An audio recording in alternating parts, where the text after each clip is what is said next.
En el nombre del Padre, y del Hijo, y del Espíritu Santo.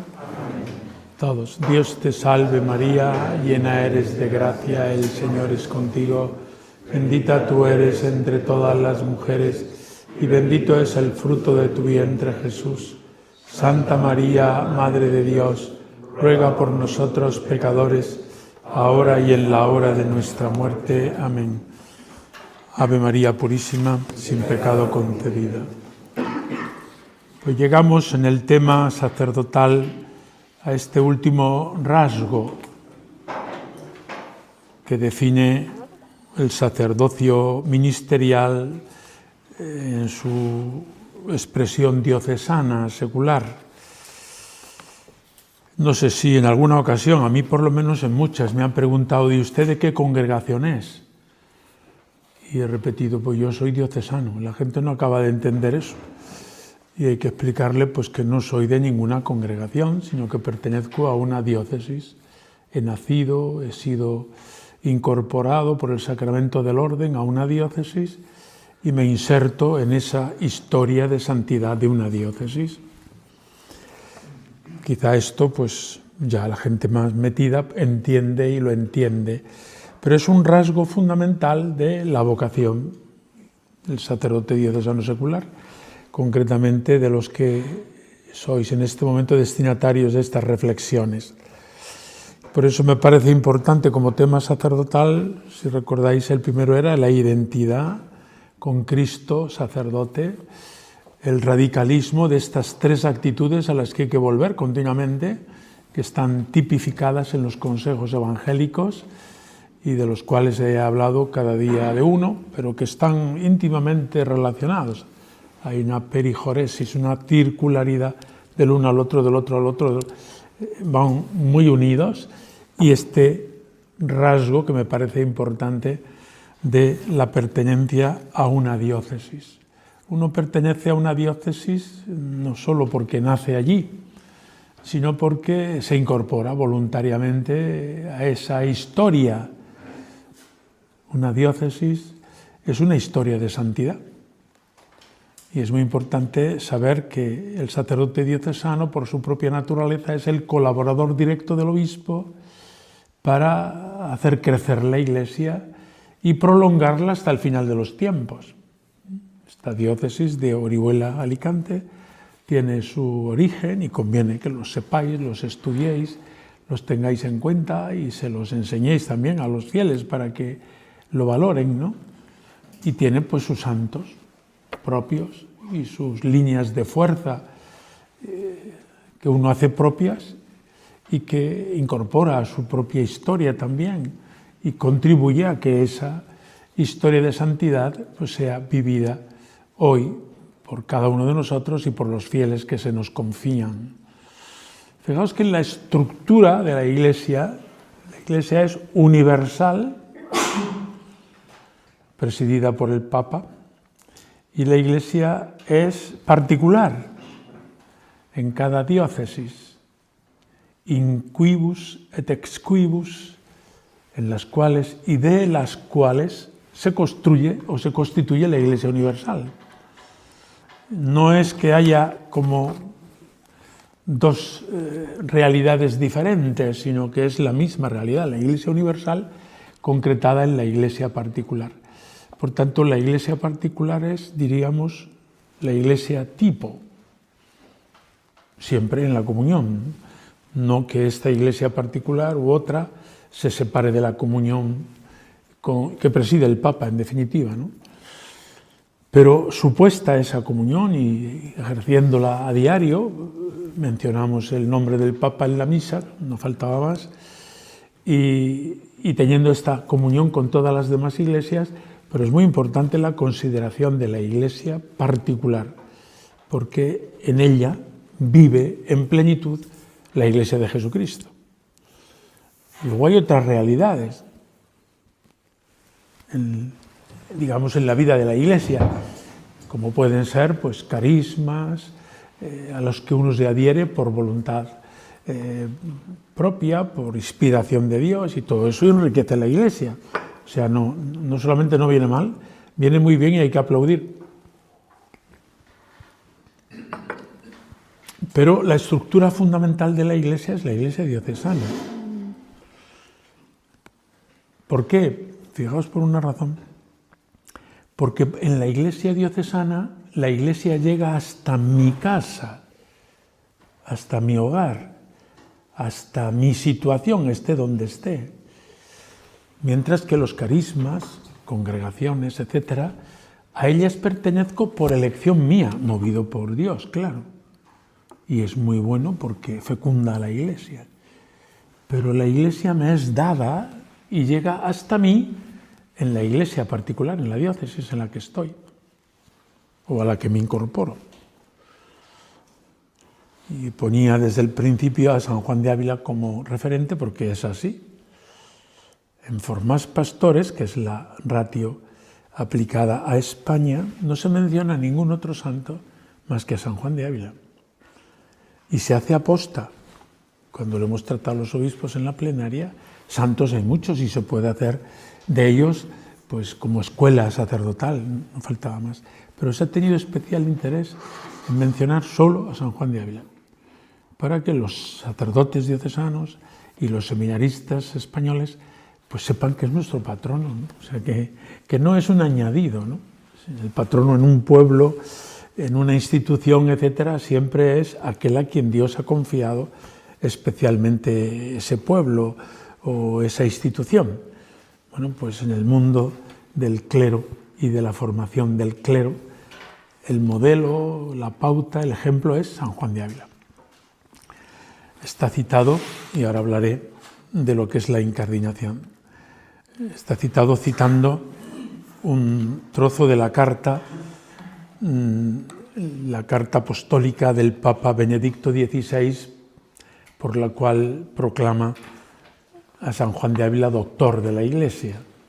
Es una carta muy bonita porque hace todo un resumen de la biografía, de la espiritualidad, de las obras que ha escrito y de la misión que tiene San Juan de Ávila hoy, ¿no?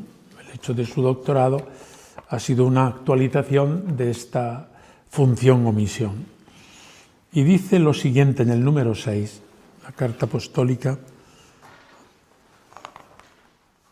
se titula Caritas Christi urget nos. La caridad de Cristo nos apremia, de fecha pues el 7 de octubre del año 2012, que es cuando fue proclamado doctor de la Iglesia. Luego todos los obispos españoles vinieron a Montilla, su sepulcro, el 23 de noviembre de ese mismo año, 2012, al terminar la plenaria de ahora. Tendremos en noviembre, siempre tenemos la asamblea plenaria. De esta manera, pues rindieron homenaje a San Juan de Ávila, patrono de la Iglesia Universal, cuyo actor en la causa de canonización y de doctorado ha sido la Conferencia Episcopal. No ha sido Córdoba ni Toledo. Córdoba porque es donde murió, Toledo porque es donde nació. Nació en Almodóvar del Campo, provincia de Ciudad Real, diócesis de Toledo. Cuando nació, claro, la diócesis de Ciudad Real es de hace poquito. Bueno, pues en esta carta, Caritas Christi urget nos, después de hablar muchas cosas de San Juan de Ávila, y os invito a leerla cuando os parezca bien. Yo he invitado al rector que vengáis a Montilla y me ha dicho que sí, que vais a ir, pero no sé cuándo. Así vivís en la ilusión. No sé cuándo será ni cómo será, si me tocará o no me tocará a mí, a lo mejor le toca a los que vengan el curso que viene en adelante, ¿no? Bueno, sea lo que fuere, pues cuando vais allí suelen regalar esta carta, que es muy jugosa, es una carta muy bien redactada. Número 6.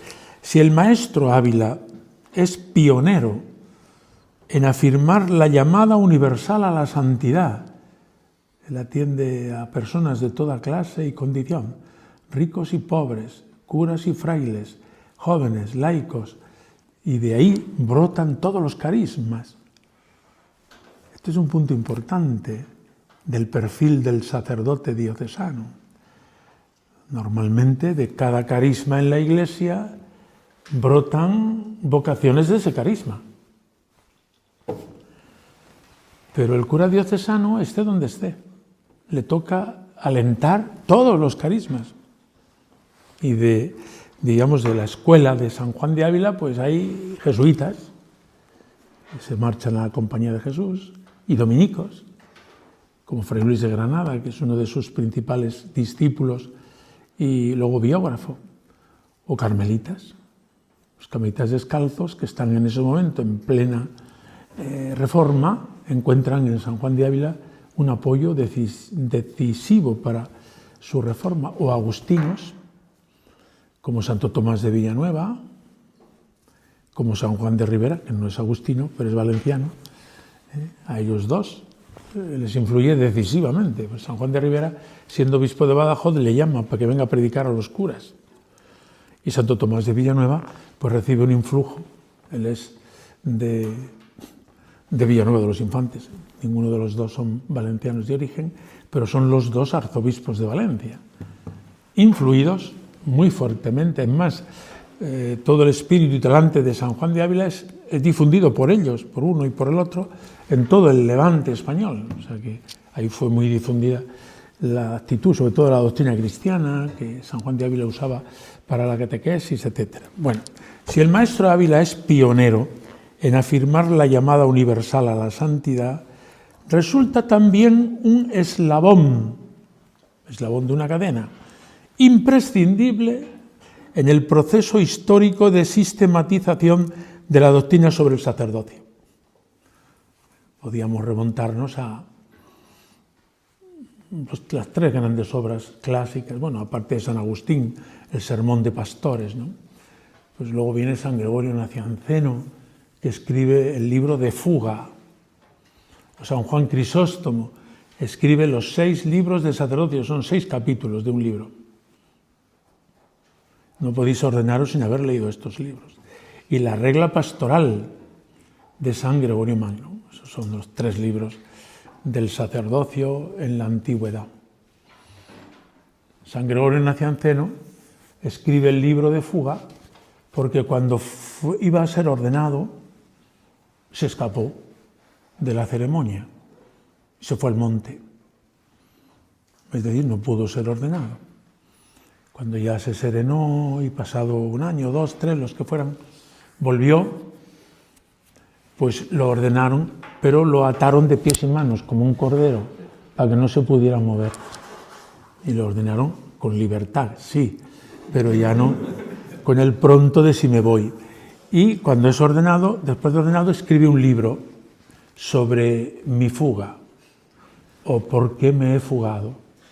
Es un verdadero y bonito libro, breve, muy breve, bonito libro del sacerdocio, o sea, como él se considera indigno de recibir, y lo describe muy bien lo que es el sacerdocio ministerial. Es un libro a leer.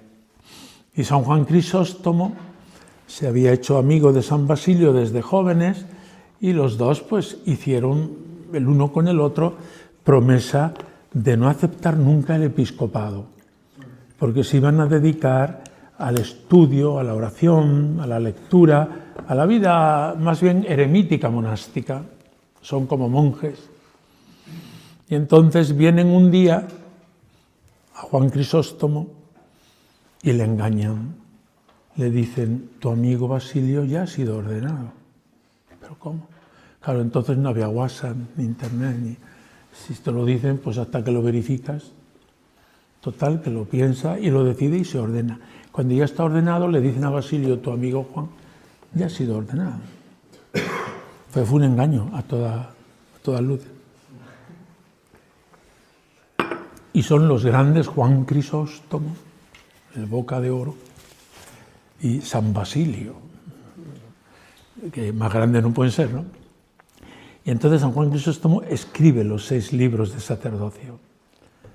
Preciosos, son 6 capitulitos, se leen en una tarde, ¿no? Fácilmente. Ya más larga es la Regula Pastoralis o la regla pastoral de San Gregorio Magno. Dicen que Juan XXIII la tenía en la mesita de noche y todas las noches leía un capítulo de la Regula Pastoralis. Y él, en algunas de sus predicaciones o catequesis, aludió a que la regla pastoral era necesaria para el que tiene la cura de almas, porque ahí luego todo el mundo cita la regula pastoralis continuamente, ¿no? El concilio, por supuesto, etc. Así que un eslabón en la sistematización que viene desde los apóstoles, la revelación de Cristo, he puesto estos 3 hitos, por decir, pero un eslabón en la elaboración de la doctrina sobre el sacerdocio, la tenemos en San Juan de Ávila. El tratado del sacerdocio de San Juan de Ávila, pues es de lectura obligatoria cuando uno pueda.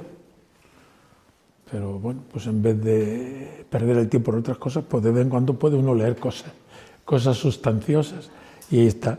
Pero no solo el tratado del sacerdocio, están sus cartas a los sacerdotes, a este, al otro, o las pláticas a los sacerdotes, que son magistrales, etcétera, o los memoriales al Concilio de Trento. Que hable don Pedro Guerrero y sus papeles, dice el presidente, constan las actas del concilio. Los papeles de don Pedro Guerrero eran los memoriales de Trento de San Juan de Ávila, que llegaron al aula a través del arzobispo de Granada, que era su amigo. Y bueno, él fue llamado para estar en Roma y acompañar, pero no pudo ya porque la salud la tenía un poco cascada y no le acompañó. Bueno, pues ya digo, no solamente así los trataditos que conocemos, el Tratado del Amor de Dios, es un tratado brevísimo, pero de una mística altísima, ¿no? No es momento ahora aquí que yo haga propaganda de San Juan de Ávila, no la necesitáis porque ya le conocéis más que de sobra. Así que, siendo pionero en afirmar la llamada universal a la santidad, resulta un eslabón imprescindible en el proceso histórico de sistematización de la doctrina sobre el sacerdocio. Punto y seguido. A lo largo de los siglos, ya una vez que él ha muerto, sus escritos han sido fuente de inspiración para la espiritualidad sacerdotal. Muchos sacerdotes en España, sin duda, han tenido esta inspiración, sobre todo en el momento después de su beatificación, que fue en el año 1894. Ahí hay toda una generación de, por ejemplo, la Hermandad de Sacerdotes Operarios, pues lo difundió mucho. Los habilistas y viven de esa fuente. El propio don Diego, he oído decir a los formadores, pues beben las fuentes de San Juan de Ávila. En el año 1946 es declarado patrono del clero secular español, a petición de todos los obispos españoles, capitaneados en ese momento por el cardenal Parrado, arzobispo de Granada, y es a él a quien le responde el Papa declarando este patrocinio. Pero es el momento de fervor en la posguerra, después de la persecución religiosa que fue tan fuerte, en la que fueron asesinados miles y miles de sacerdotes en España, y también laicos y religiosos y religiosas, pues hay todo un brote enorme que llenó los seminarios y que hizo construir seminarios en todas partes grandísimos, y que ahora muchos de ellos están vacíos porque no estamos en ese momento, ¿no? Pero bueno, ahí está ese momento histórico que crece en el fervor en torno a San Juan de Ávila, que hace que se pida la canonización equivalente, que fue en el año 70, y luego el doctorado, que ha sido en 2012. A lo largo pero no solo en España, la escuela sacerdotal francesa, que es de las más famosas escuelas sacerdotales en la historia de la espiritualidad sacerdotal, una escuela sacerdotal que es capitaneada por Berulle, cardenal Berulle, o por Condren, Ollier. En esa escuela se forma San Vicente de Paúl y el cura de Ars, la escuela sacerdotal francesa. Pues la escuela sacerdotal francesa bebe directamente de San Juan de Ávila y lo proclama el tal Berulle. Si existiera Juan de Ávila, le llamaría, si viviera, porque son inmediatamente posteriores, de finales del siglo XVI, principios del XVII, la escuela sacerdotal francesa, que ha influido enormemente en el mundo mundial. Si viviera Juan de Ávila, le llamaríamos para que presidiera la escuela sacerdotal. De hecho, pues son sus cartas, sus escritos, sus tratados de sacerdocio, etcétera, etcétera, los que la escuela sacerdotal francesa elabora y difunde por el mundo entero. Cuando se ha hecho el doctorado de San Juan de Ávila, se ha insistido mucho en ese influjo universal que San Juan de Ávila ha tenido a través de la escuela sacerdotal francesa en San Juan de Ávila, en San Juan María Vianney, el cura de Ars. El cura de Ars tenía las obras de San Juan de Ávila en su estantería, que las leía, y entonces no había como ahora ebook y no sé cuántos libros que tenemos que a veces no vamos a leer. Me decía mi madre cuando venía con libros a casa, una anécdota, ¿pero te has leído los que tienes?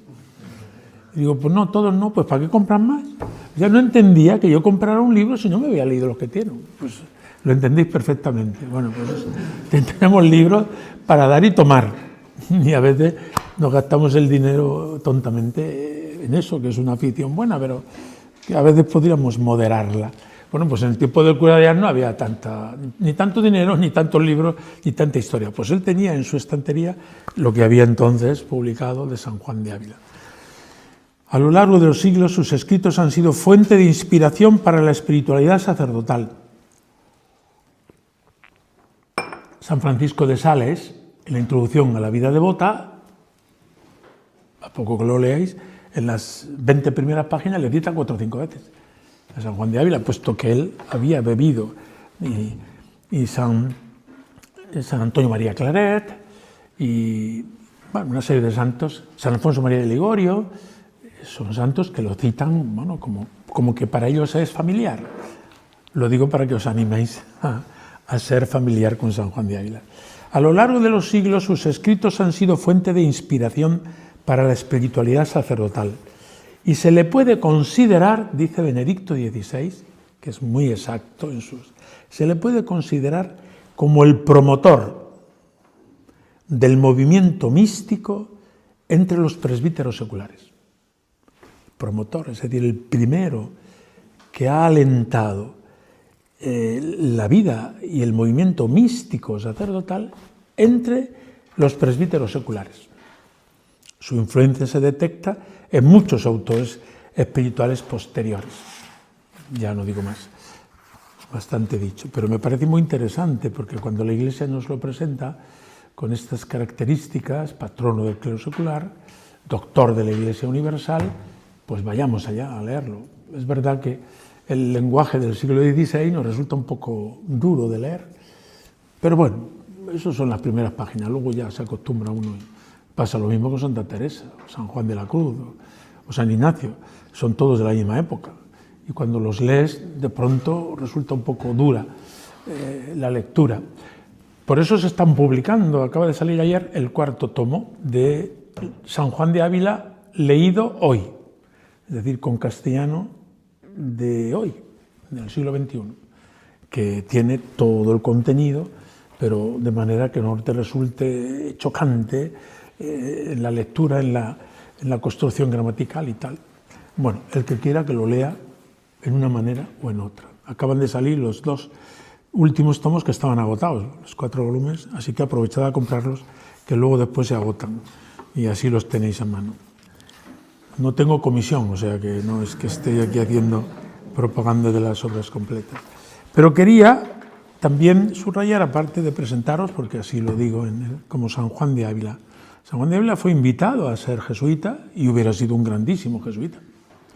Dice San Ignacio de Loyola, que no es andaluz y por tanto no exagerado en piropos, ¿no? Dice esta frase: ¿quiera venir el maestro Ávila a la compañía?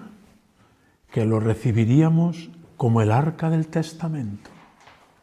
Porque si se perdiera la escritura, con tenerle a él, la tendríamos encontrada. Eso repito que es un piropo, vamos, de los más gordos que San Ignacio ha dirigido a nadie en su vida. O sea, le tenía, y le conocía, claro, y leía sus escritos, sus cartas, o sea, y tenía oído directo de testigos. Bueno, pues ahí en la basílica está puesto, pues sabe, la basílica donde está enterrado San Juan de Ávila, o su sepulcro, es un templo jesuita, que ha pasado a la diócesis por cesión gratuita y tal, se renueva cada 10 años. Le dije al prepósito general, padre Adolfo Nicolás, pues ya podían darlo del todo, y ya está, no hace falta estar aquí cada 10 años haciendo la renovación. Y dice, no, una respuesta muy jesuítica, no, porque iríamos contra la voluntad de San Juan de Ávila, que quería estar enterrado en un templo de la compañía. Bueno, muy bien, o sea, que no nos lo dan por esa razón.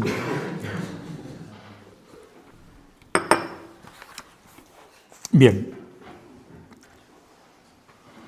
Dice Pastores Zapobovis en el número 31,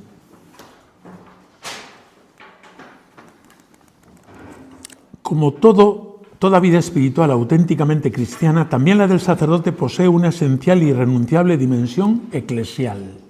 Se inserta en la Iglesia. Es participación en la santidad de la misma Iglesia, en la comunión de los santos, etc., ¿no?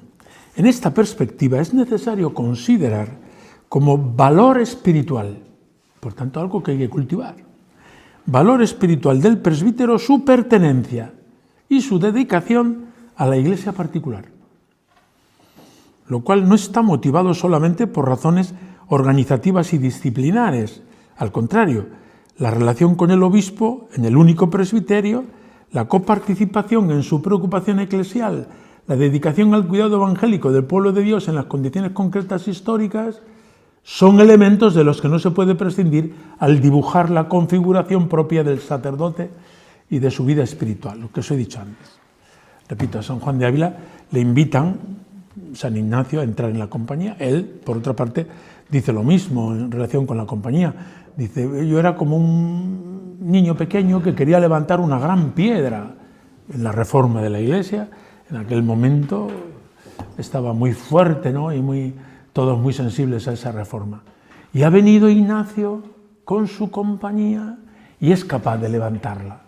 Bueno, pues apreciaba este carisma de Ignacio y de su compañía. En este sentido, la incardinación, entre comillas, es un aspecto jurídico, no se agota en un vínculo puramente jurídico, sino que comporta también una serie de actitudes y de opciones espirituales y pastorales que contribuyen a dar una fisonomía específica a la figura vocacional del presbítero.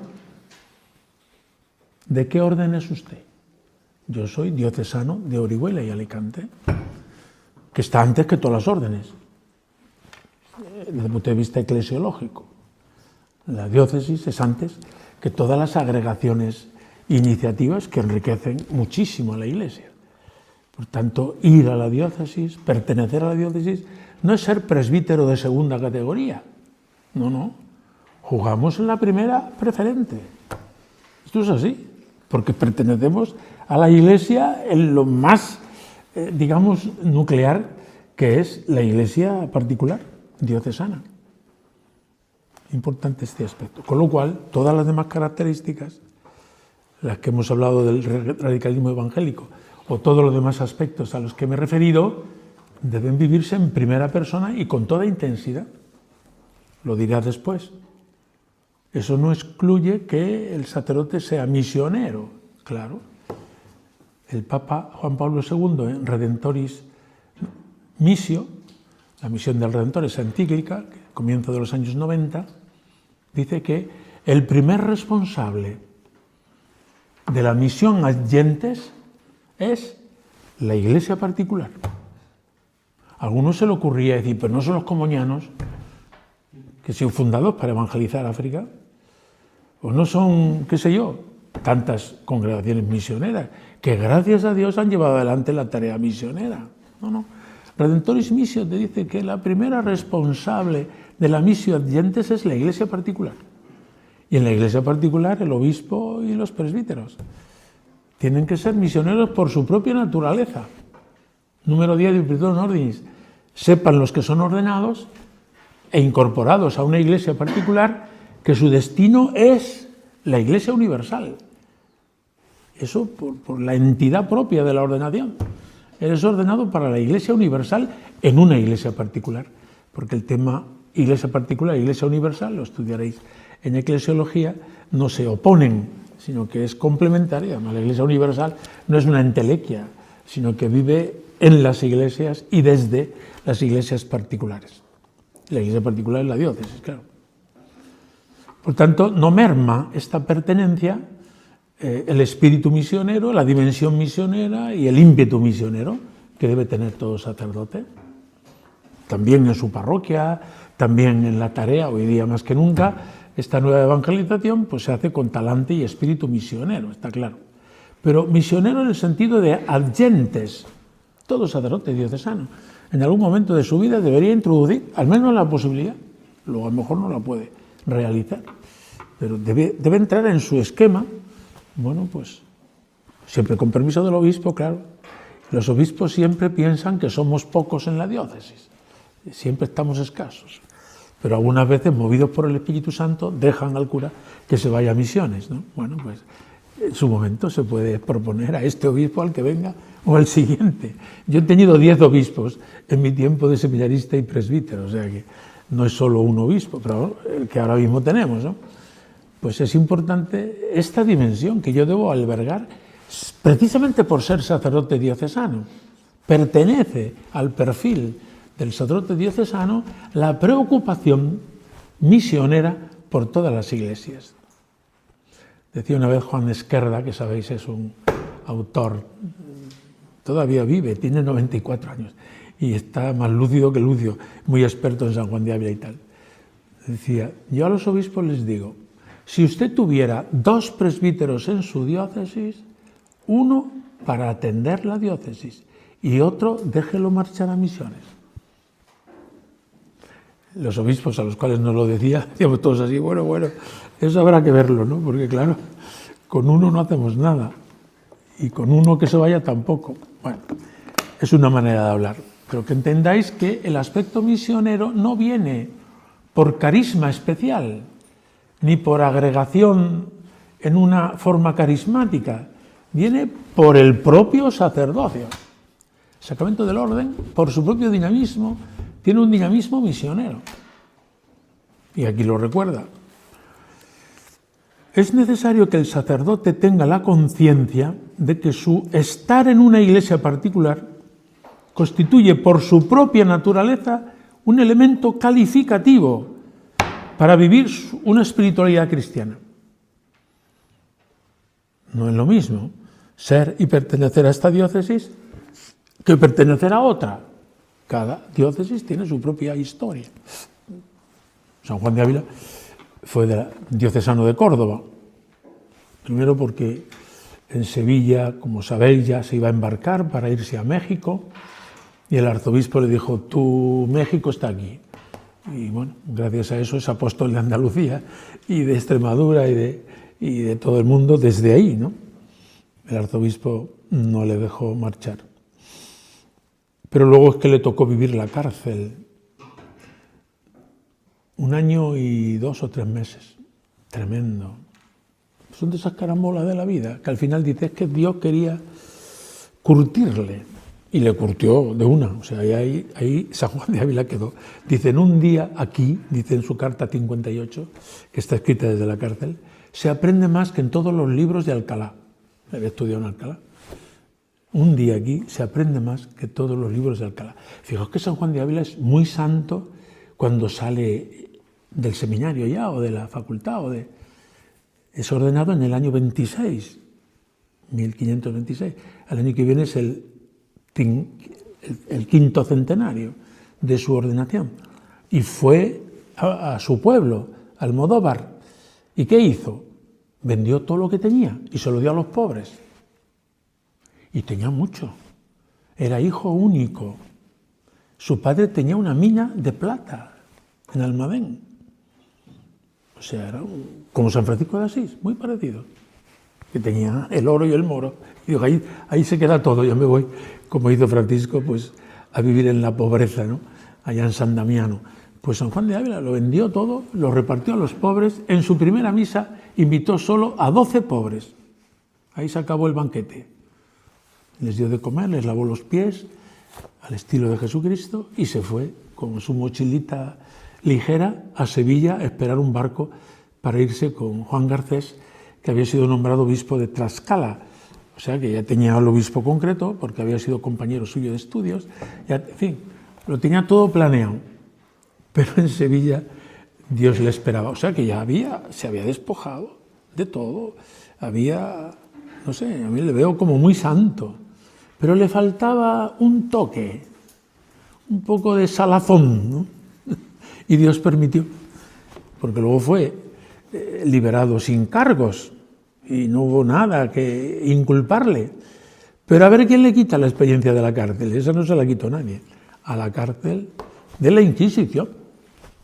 durante 1 año y 2 o 3 meses, y cuando sale entregado al Señor y a Cristo crucificado. Y se va a Córdoba porque era amigo también de Cristóbal de Rojas, el obispo de Córdoba. Y ya no quiso estar en Sevilla, que es donde se había producido esta...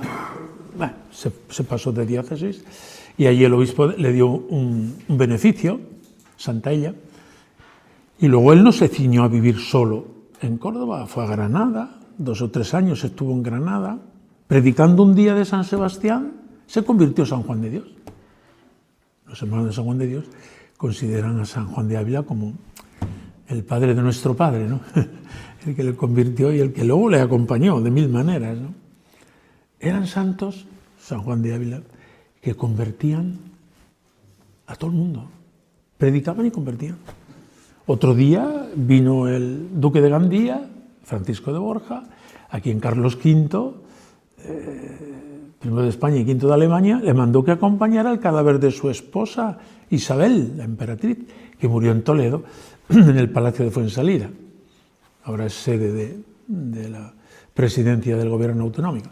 Está al lado de Santo Tomé, estamos ahí juntos. Bueno, pues desde allí salió el ataúd hasta Granada, que es donde está enterrada. Cuando destapó el ataúd, pues estaba podrida, habían pasado ya más de 1 mes, y predicó San Juan de Ávila en ese funeral.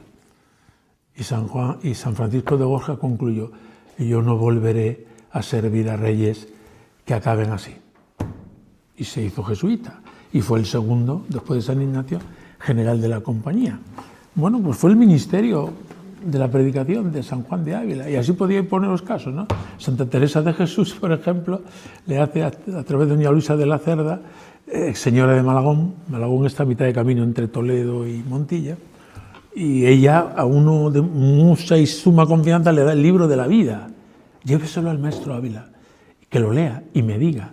Tenía un miedo en el cuerpo de que la Inquisición viniera por ella con ese libro, y anduvo así, Teresa de Jesús. Entonces, San Juan de Ávila leyó el libro de la vida, y se lo devolvió con una carta, la carta 158, preciosa carta, de un doctor de la Iglesia a una doctora de la Iglesia, porque le pregunta si las visiones, revelaciones, experiencias místicas y todo eso. San Juan de Ávila la pone un poco a raya, le dice: bueno, bien, pero vamos, vaya usted al grano, que lo que hay que hacer es esto. Esa carta es una carta de discernimiento muy bonita. Cuando se muere San Juan de Ávila, y dice Santa Teresa, eso lo escribe su cronista, ha perdido la Iglesia una gran columna, y estuvo 1 mes seguido llorando, muy propio de mujeres, que no nos oigan, pero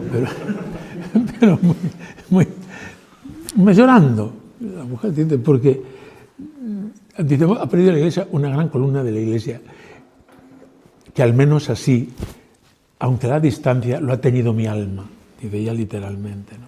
Es decir, los santos son unos a otros, pero San Juan de Ávila es maestro de santos, pone ahí en su sepultura, porque realmente no solo esto, sino el franciscano, ¿no? San Pedro de Alcántara, consulta con él la reforma alcantarina. En fin, ahí los santos se huelen unos a otros y se ayudan en la promoción de la santidad. Quiero terminar para que tengamos a -4 la misa. Por ello, el presbítero encuentra precisamente su pertenencia y dedicación a la Iglesia particular una fuente de significados, de criterios, de discernimiento y de acción que configuran tanto su misión pastoral como su vida espiritual. Bueno, pues con esto tenéis bastante, un poco de San Juan de Ávila, un poco de la pertenencia a una diócesis concreta. Somos presbíteros diocesanos, seculares, y a mucha honra. Ya está. Y de esta diócesis, pues ya está. Lo que hay que hacer, y el obispo es con lo que cuenta, con vosotros, con el presbiterio, y adelante también, colaboran, como no, religiosos, y enriquecen la vida de la diócesis. Pero cada religioso o cada congregación busca el fin de su propia congregación, que es la santidad de sus miembros, según una misión, un carisma, etcétera, ¿no? Pero la Iglesia diocesana, esta la fundó Jesucristo, y esta no acaba nunca. Es así. Así que pertenecer a una diócesis, a una iglesia particular concreta, también es una garantía de vivir en el seno de la iglesia y de ser en este seno de la iglesia un colaborador fiel y leal del obispo, del que tengáis ahora y por los siglos de los siglos. Gloria al Padre, y al Hijo, y al Espíritu Santo.